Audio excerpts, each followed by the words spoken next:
আসসালামু আলাইকুম, আমি আসাদুল ইসলাম সবাইকে স্বাগতম জানাচ্ছি। আজকের ভিডিওটি মেডিকেল ভিসার বিষয়ে। যাদের মেডিকেল ভিসা আর্জেন্ট প্রয়োজন তাদের জন্য আজকের এই ভিডিওটি। আসলে অ্যাকচুয়ালি যে মেডিকেল ভিসার যে স্লটটা ডেলি ছাড়তেছে সেই তুলনায় অনেক বেশি মানুষের আবেদনের ক্ষেত্র। কারণ এই কারণেই আমি বলতেছি, ডেলি ধরেন 350 মেডিকেল ভিসার স্লট ছাড়ছে, কিন্তু আমরা সারা বাংলাদেশ মিলে 4-5 লক্ষ লোক আবেদন করে বসে আছি। এই কারণে আমরা কিন্তু এই ডেটগুলো পাচ্ছি না। অ্যাকচুয়ালি এইটা এক নম্বর হচ্ছে আপনার ক্রাইসিস মেডিকেল ভিসার কোটাটি।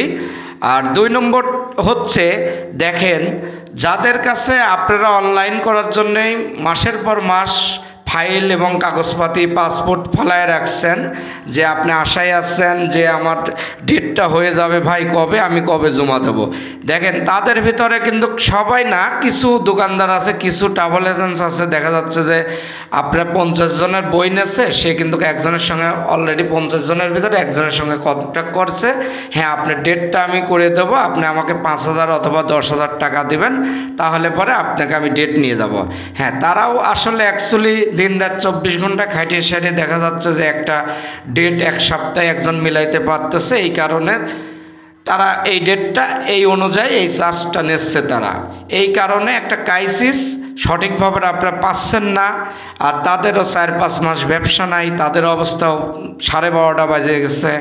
এই জন্য আমি আপনাদেরকে বলবো, যদি আপনাদের আর্জেন্ট ভিসার প্রয়োজন হয়, আপনারা অ্যাসিস্ট্যান্ট হাই কমিশনার অফিস যায় কাগজপাতি নিয়ে সেখানে যায় কথা বলবেন। বলার পরে তারা আপনাদের সাজেশন দিবে, এই অনুযায়ী আপনারা চেষ্টা করেন, আপনার ডেট পেয়ে যাবেন। এই একটা আছে সাজেশন। এবং যদি আপনাদের কোনো আর্জেন্ট ভিসার প্রয়োজন হয়, অবশ্যই আমি মনে করি ধৈর্য ধরেন, সামনের মাসে আসার বাণী আসছে। আসসালামু আলাইকুম।